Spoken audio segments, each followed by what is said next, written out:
అపోస్తలుడైన యోహాను గారు వారన్న మాటలు తెలుసండి.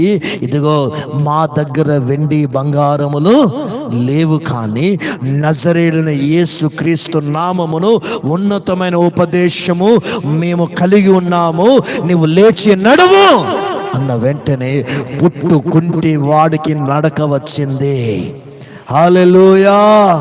పుట్టుకుంటివాడు దేవాలయంకు వెళ్ళాడు. హల్లెలూయా. పుట్టుకుంటివాడు గంతులు వేశాడు. హల్లెలూయా. పుట్టుకుంటివాడు దేవుని స్తుతించాడు. హల్లెలూయా. ఈ దినమున దేవుడు నీతో మాట్లాడుతున్న మాట ఏంటి తెలుసా అండి? ఇది అపోస్తలుల ప్రతిష్టత. అపోస్తలులకి ఈ లోక సంబంధమైన ధనము దాగారల మీద ఆశ ఉండదు, కోరిక ఉండదు, వాంఛ ఉండదు. ఉందా? ఉన్నదా? ఉంటుందా? చెప్పండి, ఉందా? సేవకుని గుర్తుపట్టే విధానం ఏంటిది? ఏం చెప్తావు? సేవకుని గుర్తుపట్టే విధానం ఏంటిదంటే, వారు అనాలి పేతురు యోహాను వలె, మా దగ్గర వెండి బంగారములు అనగా లోక సంబంధమైనది ఏది మా దగ్గర లేదు అని విశ్వాసిగా నువ్వు గుర్తుపట్టాలి. ఆమేన్. హల్లెలూయా. హల్లెలూయా. హల్లెలూయా. మరి అవన్నీ కూడా అద్భుతాలు జరుగుతాయి కదా. నేను ముందే చెప్పా కదా, బాప్తిజం పొందిన వ్యక్తి కూడా అద్భుతాలు చేస్తాడండి. నువ్వు పరిశుద్ధంగా బ్రతికితే, ప్రార్థన జీవితం చేస్తే, నీవు చేసే ప్రార్థన నీ పక్కనున్న ఇంటిలో ఎన్ని దయ్యాలు పడితే నువ్వు ప్రార్థిస్తే దయ్యాలు వెళ్ళిపోతాయి. అది ముఖ్యం కాదు, ప్రతిష్టత ముఖ్యం, సమర్పణ ముఖ్యం, వైరాగ్యం ముఖ్యం.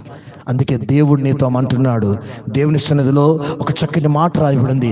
యాకోబుతో దేవుడు అంటున్నాడు, అతడు బేతేలుకు వచ్చినప్పుడు తన ఇంటిలో ఉన్న వాటినన్నిటిని ఏం చేశాడు? పారవేసి శుద్ధీకరించుకొని అతడు బేతేలుకు వచ్చాడు. అప్పుడు దేవుడు మరలా ప్రత్యక్షమై యాకోబును దేవుడు ఆశీర్వదించాడు. హల్లెలూయా. హల్లెలూయా. అందుకే ఈ అంత్య దినాలలో, చివరి గడియలలో దేవుని బిడ్డలారా, మనం ఒక మంచి ఉపదేశాన్ని కలిగి ఉన్నాం, ఒక నాణ్యమైన ఉపదేశాన్ని కలిగి ఉన్నాం. దాన్ని మనం అంతం వరకు గట్టిగా చేపట్టి నిలబడదుముగాక. హల్లెలూయా. హల్లెలూయా. నేను అంటున్నాను, కూరగాయల షాపు మాదిరిగా మనం ఉండకు. దేవుడు మనం పెట్టలేదు. ఒక జ్యువెలరీ షాపులో ఒక బంగారం, వెండి, ఒక డైమండ్ నెక్లెస్గా నువ్వు సంఘములో ఉన్నావు. హల్లెలూయా. హల్లెలూయా. కూరగాయలు పాడైపోతే ఏం చేస్తామండి? పాడైపోతుంది. బంగారం 10 సంవత్సరాలు అవుతుంది, పాడేద్దామంటే పాడేస్తావా?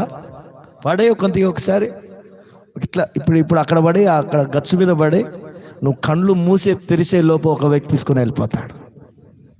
అంటే బంగారంకి ఏమున్నదండి? తరాలు మారినా, యుగాలు మారినా, మనుషులు మారినా, బంగారము బంగారమే. హల్లెలూయా. ఇప్పుడు ఎంత ఉంది బంగారం? తెలుసా? తెలుసు, మీరు చెప్పరు. తెలుసు కదా. అంటే చూడండి, బంగారం విలువ పెరుగుతుంది కానీ బంగారం విలువ తగ్గదు. కూరగాయల విలువ పెరుగుద్ది, తగ్గుద్ది.